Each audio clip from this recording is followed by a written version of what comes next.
Carson-Newman prevails in South Atlantic Conference action over the Anderson Trojans. Eagles victorious 87-79. I'm Adam Cavalier alongside Carson-Newman head men's basketball coach Chuck Benson. Chuck, you said you wanted a fast start out of your team. You fell behind, took some punches, but we're punching back today. How much did that make a difference in an 8-point win over the Trojans? Well, I mean, you saw it firsthand that, yeah, I mean, Anderson's a capable team, veteran squad, and they were making some shots. But unlike some of our other recent games in conference in particular, we were able to come down and put points on the board ourselves. So that kept game pressure, and really we did that for the entirety of the game. There was never like this lull or this window of time when we allowed these huge runs and didn't answer. So credit goes to our guys. Built a 18-point lead, used 14-2, 15-4, and 8-0 runs at various points to get out there. What was the key to get stops and scores? Well, the key was to get stops that led to scores, and our guys. You make things so obvious. They understood from a scouting standpoint what we wanted to try to accomplish defensively. They understood from an offensive strategy standpoint what we were trying to do and who we were trying to do it with, and I thought our follow through and our focus on what we were asking them to do was really high, and I was just really pleased with that because so many times it can go the other way, and that's not what happened tonight. Took really good care of the basketball. At times this season, it's kind of felt like you've had a muff over your hands, a hand warmer. You turned the ball over like 16 times a game. Yep. Today, only 6. First time in single digits all year long. Yeah. What do you owe that to? Well, I think our guys had a real sense of urgency, and I thought we sort of kept actually, I know we played 10 guys, but there was just a real, I don't know, sort of a tightness to, and tightness in a good way, but a tightness to our rotation. And guys were able to get into a flow, and anytime you're in a flow, you just feel more confident and good about things. Certainly that bears out on the stat sheet. 4 guys finish in double figures, but then 3 more, Cam Andre, Nick Rogers, Reese Anderson, are all a bucket away from double figures. You just miss out on 7 guys in double figures. Yeah. Why was that balance a part of that? Again, I think today we were able to really sort of find a pecking order, I guess, so to speak. And I felt like Mason and Grant, and then our 3 guys inside sort of set a tone, and then the other guys were able to be like they were able to play off of. Cavs losing his mind because my kid just about destroyed the camera. Cooper, I mean, he's got good moves. He snaked through the legs of the tripod. He has no interest in leaving right now. He's jacked up on pizza and Sprite, so I don't know what he's thinking. But I just thought everybody was playing well off each other. You'll see it in the YouTube video after the fact. The camera shakes. Yes, yeah. It pans a little to the right for a reason. Glad it was your kid and not some random, so that that way if it had fallen, we could have built men's basketball. Yes. Back to action. Defense. Gave up some points late, kind of not necessarily there wasn't game pressure, but when you're down 16 like Anderson was with 3 minutes left, you can just start chucking stuff. Right.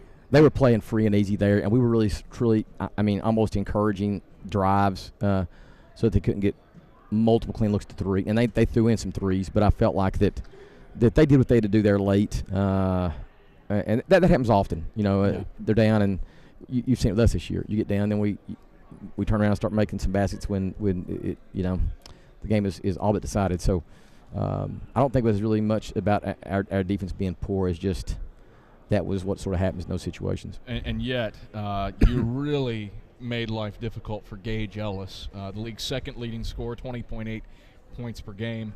You hold him to 14. A lot of that comes late. All in the second half. Yeah. All but 2 points. He had 2 points in the first half, but I need to go back through the play-by-play to see when he started scoring. But he was in single digits for a long time. Yeah. What'd you do to slow him down? Well, I think just our style of play. I mean, we played we played some man and zone both tonight, but I think our guys really were aware of what it is he wanted to do, and I thought we did a good job of giving. On ball, contain, and then off the ball, guys were doing a good job trying to stun him and trying to slow him down. And You can't do it. A guy like that's so talented, you can't do that for 40 minutes and hold him off the book. So we knew that he was going to pick it up the second half, had to, and you saw he was fighting for drives and kicking in some tough shots at times. Grant Teichman, Mason Bates, two-man show at times. Both come really close to triple doubles. Both come up a little bit short. Teichman 15, 9, and 8. Bates 14, 7, and 6. What about the job of your two senior leaders? Again, we really have been searching for sort of a strategy that gives us the best approach, and obviously when those guys are your sort of, I hate to say go-to, but they're go-to from the standpoint of helping produce offense for the team. So not just scoring, but as you said, they're also distributing and generating looks for others, and those guys are willing to play that role. And then I think it really helps some other guys in have less pressure to feel like they've got to do multiple things. They can, like Malik Abraham tonight, I thought he played really, really, really well, and really sort of, he didn't start tonight, and he came off the bench, and I mean, the numbers speak for themselves. You know what I'm saying? And I thought he was able just to sort of get into a groove, and those guys were generating opportunities for him. Turn your attention to a tall task Saturday. Road certainly doesn't get any easier. Queens, the next opponent, they've beaten you 8 straight times. You head over to Curry Arena, where you haven't won since the 14-15 season, to take on a nationally ranked team. How do you use this as a building block to try to pull off an upset against the Royals? Well, I appreciate one thing. You just sort of deflating this joy that I this brought the pen and popped your balloon. This post game joy, and keep you humble, Chuck. 8 times. Okay, yeah, I knew it was really bad. I didn't know it was that bad. No, I actually did know it was that bad, but trust me, I do. You've been stewing over how bad it is. I did know, but the truth of the matter is, Bart Lundy has built an elite program of national distinction, and there's a reason why that they've, they're the real deal, and so it's going to be a great test for us.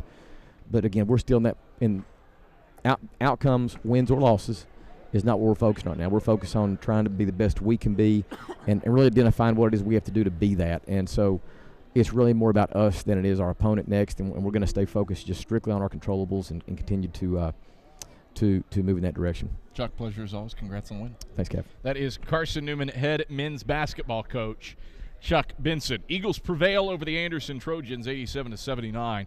Friendly